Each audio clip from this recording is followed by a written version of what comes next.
He's a new father, ranked #2 in the world and currently playing some of his best tennis. It's a good time to be Andy Murray at the moment. The Scot is seeded second for the BNP Paribas Open and was the headline act for day one of round 3. Standing in Murray's way was world number 53 Federico Delbonis, who'd already knocked out 32nd seed João Sousa and had the world number 2 firmly in his sights. It was the lefty who took the opener, but in the second set Murray was back on song. Oh, nobody drop shots Andy Murray 3 times in a row and wins the point. The first set had looked a blip for the Scot, but Murray then went on to squander a 4-1 lead in the decider, and it was very much game back on. Certainly generate a lot of pace with that forehand, especially when he's up the court like that. He's almost in the paint there. Delbonis spurned a chance to serve for the match, but in the end was able to come through a deciding tiebreak to knock out the world number 2. Biggest win of his career. A shocker here in Stadium 1. As the 53rd ranked player in the world, Federico Delbonis has upset Andy Murray 6-4, 4-6, 7-6.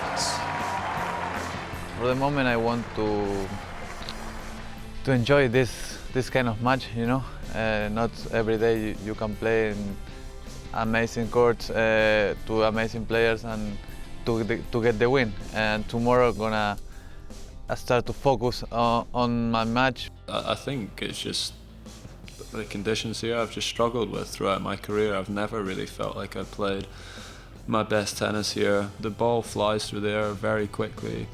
The ball bounces extremely high. I changed, stringing my rackets like 4 or 5 pounds tighter than I was at the Davis Cup. I've tried many different things and just never quite worked out for me here. As has become customary for the beginning of Tomas Berdych's seasons, the Czech #1 is yet to miss a quarter-final this year. A way to go in the desert, the 6th seed would first need to make it past promising talent Borna Coric. Berdych was taking no prisoners in set 1. Huge forehand from Berdych. There were breaks galore in the second set, but the 6th seed was always maintaining a slender advantage. Can't defend against world-class tennis like that. But even when facing 2 match points, Coric wasn't throwing in the towel.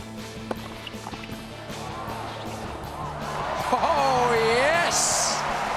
How's that? The teenager forced a tiebreak, but in the end, Berdych did just enough to advance. A bit of a wobble in the second set and didn't have it all his own way.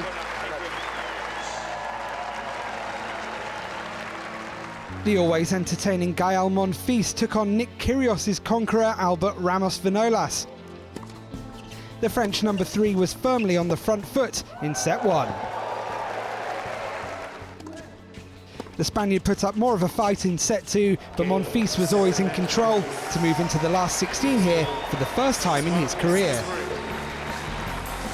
Dan Wawrinka would have welcomed the news of Murray's departure. The Swiss #2 is now the highest seed left in the bottom half of the draw, and despite a late court change, was quickly into his groove against Andrei Kuznetsov. Oh. Going a breakdown in the second set seemed to jolt the 3rd seed back into action. Oh, perfect. Right on there. And with parity restored, Wawrinka took control of the ensuing tiebreak. But Wawrinka comes through 6-4, 7-6 to move through to the 4th round. Milos Raonic made it through to the last 16 after opponent Bernard Tomic was forced to retire midway through the second set. The Canadian 12th seed will now face Tomas Berdych in round 4.